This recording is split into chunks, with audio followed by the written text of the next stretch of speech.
Le Seigneur nous a aimés comme on n'a jamais aimé. Il nous guide chaque jour comme une étoile dans la nuit. Quand nous partageons le pain, il nous donne son amour. C'est le pain de la vie, c'est le pain de la vie. Le Seigneur nous a aimés comme on n'a jamais aimé. Il nous guide chaque jour comme une étoile dans la nuit. Quand nous partageons le pain, il nous donne son amour. C'est le pain de la vie, c'est le pain de Dieu. Le Seigneur nous a aimés comme on n'a jamais aimé. Il nous guide chaque jour comme une étoile dans la nuit. Quand nous partageons le pain, il nous donne son amour. C'est le pain de la vie, c'est le pain de Dieu. Oh, c'est bon sang que des manger. C'est mon sang que des buvez.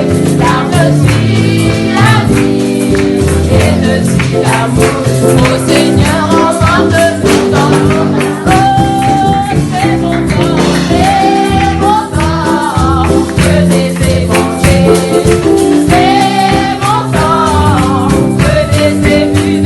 Car je suis la vie et je suis l'amour. Au Seigneur emporte tout dans mon âme. Oh, c'est mon corps que des manger. Non, c'est mon sang que des buvez. Car je suis la vie et je suis l'amour. Au Seigneur emporte tout dans ton amour. Gloire du Seigneur. La majorité des spécialistes évaluent la naissance du Christ entre l'an 6 et l'an 4. Le prophète considéré comme le fils unique de Dieu par les chrétiens serait donc né entre 6 et 4 ans, avant le début du calendrier grégorien. Pourquoi les 25 décembre pour la naissance du Christ? Le jour exact de sa naissance n'est pas connu. Toutefois, les chrétiens célèbrent traditionnellement la naissance de Jésus le 25 décembre avant 354. Il faut savoir qu'une fête de la lumière existait déjà en 239 avant Jésus-Christ. Le calendrier grec de Canop indique la célébration au solstice d'hiver d'une fête de Canop de la lumière qui croit qu'un nouveau calendrier est adopté désormais il y a des siècles avant Jésus-Christ et des siècles après. Il faut savoir qui est Jésus pour pouvoir le suivre. C'est ça. Il me semble qu'il y a... C'est Christine. Oui, il me semble qu'elle pourrait répondre à ta question. Elle est où, Christine? Christine, apprends-nous sur Jésus-Christ. La naissance de Jésus. Luc, chapitre 2, versets 1 à 7. Après des longs moments qu'on nous parle de la venue de Jésus, des grands prophètes tels qu'Ésaïe, Jérémie ou encore Michée. Ce jour-là arrive enfin Jésus, fut né dans une crèche de la ville de Bethléem en Judée, une ville limite sans valeur, là où il n'y a limite rien de beau. Même l'hôpital de la ville est petit pour accueillir les femmes enceintes. Un puissant né là où gardent les animaux, ni là où des bébés animaux naissent. En plus de tout cela, le roi Hérode avait peur car on lui a dit qu'un nouveau roi est né en Israël. La venue de mouvementée étant dans une condition difficile du divin, ayant que sa naissance est mystérieuse. La naissance de Jésus a bouleversé et mis en panique ceux qui sont au pouvoir de la royauté. La naissance de Jésus est un danger pour ceux qui sont dans le monde.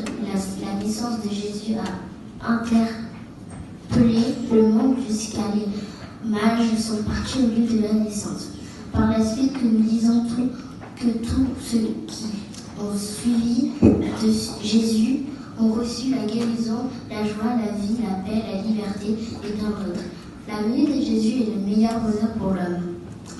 Nous ne savons la date exacte de la naissance de Jésus, mais ce qui est sûr, Jésus est le repère du calendrier. On parle des siècles avant Jésus et des siècles après Jésus, à partir de la naissance de Jésus.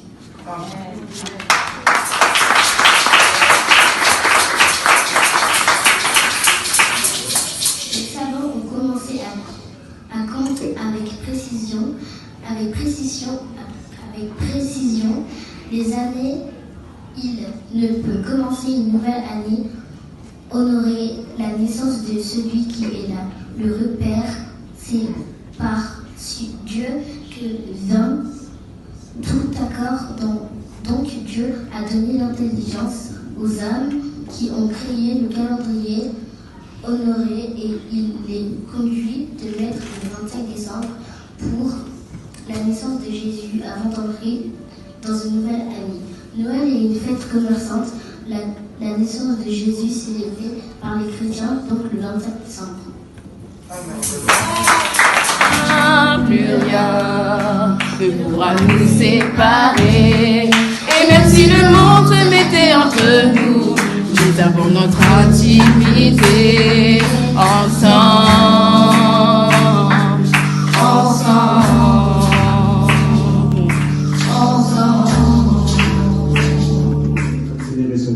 On va parler de la naissance de Jésus, mais qu'est-ce que Jésus a fait? Mais Jésus a choisi l'amour jusqu'au bout, jusqu'à l'extrême, et donne le don total de lui-même dans le plein respect et la liberté humaine, quel que soit le chemin par lequel cela nous mènera. En amour sans limite à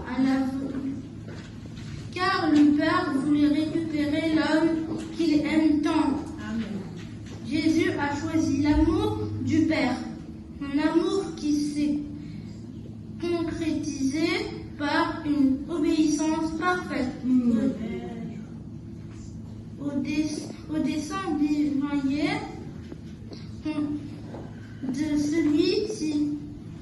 La participation de tous les hommes à sa vie. On était avec Dieu, et la parole était Dieu. Elle était au commencement avec Dieu. Toutes choses ont été faites par elle, et rien de ce qui a été fait n'a été fait sans elle. Afin qu'au nom de Jésus, tout genou fléchisse dans les cieux, sur la terre et sous la terre, et que toute langue confesse que Jésus-Christ est Seigneur à la gloire de Dieu le Père. Il n'y a qu'une personne aujourd'hui qui peut nous rendre grâce, et c'est Jésus. Jésus est le cadeau que Dieu nous a offert. Il libère les oppressés, les pauvres, et il vient les sauver. Je vous encourage à toujours garder espoir, car dans ce monde, il y a beaucoup de gens qui sont oppressés, et Jésus ne nous oublie pas. Alors, je vais vous parler des avantages d'avoir Jésus. Bon, il y en a beaucoup, on pourrait même dormir ici, mais j'ai pris le point spécifique. Premièrement, pourquoi avoir Jésus? Ma sœur Léa et Laure a déjà dit tout à l'heure, parce qu'il est amour. En fait, quand tu as Jésus, tu reçois un amour inconditionnel, un amour sans. Il t'aime pas par intérêt, mais il t'aime juste parce que tu es toi. La Bible dit dans Romains 8 que ce n'est ni la vie, ni la mort, ni les dominations qui pourraient nous séparer de son amour. C'est-à-dire que son amour, il est éternel, c'est la paix. La paix, c'est la tranquillité. C'est le manque de persécution. En fait, même quand les hommes ils te persécutent, en fait, tu as la paix. Et on peut voir Jésus dans Marc 5, on dit Jésus, il est à la Pâque. Mais Jésus, en fait, c'est la signification de la paix, parce qu'il dormait. Par contre, il y avait des torrents. La Bible dit qu'il y avait des torrents. La Bible dit qu'il y avait il peut y avoir des tsunamis, tout ce que vous voulez. Et lui, il est en train de dormir. Jusqu'à un point qu'on lui dit, mais qu'est-ce qui fait que tu es tranquille comme ça? Parce qu'en fait, c'est lui-même la paix. Il a dit, je vous donne la paix, je vous laisse ma paix. C'est sa paix à lui. C'est sa paix à lui que tu prends tes fardeaux et il en fait tes forces. Et ce que aucun homme ne peut faire. Alors pourquoi tu dois adorer le Seigneur? Il a une parole de vie pour toi. En fait, il s'est sacrifié pour que toi tu puisses être là à cet instant. Il y a des personnes aujourd'hui qui ne sont plus là. Il y a des personnes même qui veulent l'adorer, mais ils ne peuvent même pas. Et toi, il t'a donné l'occasion de pouvoir le louer. Il y a plein d'avantages en Jésus, mais dis-toi qu'il t'aime, qu'il te donnera la paix, qu'il te donnera la joie, qu'il te sauvera de tout. Que même si tu n'as rien, tu as quelque chose, c'est Jésus. Même si tu n'as rien, tu as quelqu'un qui t'aime plus haut que tout, c'est Jésus. Il y a quelqu'un qui t'abandonnera jamais, c'est Jésus. Là où tu vas commencer, c'est pas là où tu vas finir, tant que tu as Jésus. Voilà pourquoi je t'invite à accepter Jésus, je t'invite à l'adorer, je t'invite encore à le louer. Et j'aimerais faire un appel aux personnes qui n'ont pas accepté Jésus. Tu peux être à l'église même pendant 10 ans, tu n'as pas encore accepté Jésus. Et de venir en fait devant, et le pasteur va prier pour vous si tu veux accepter Jésus.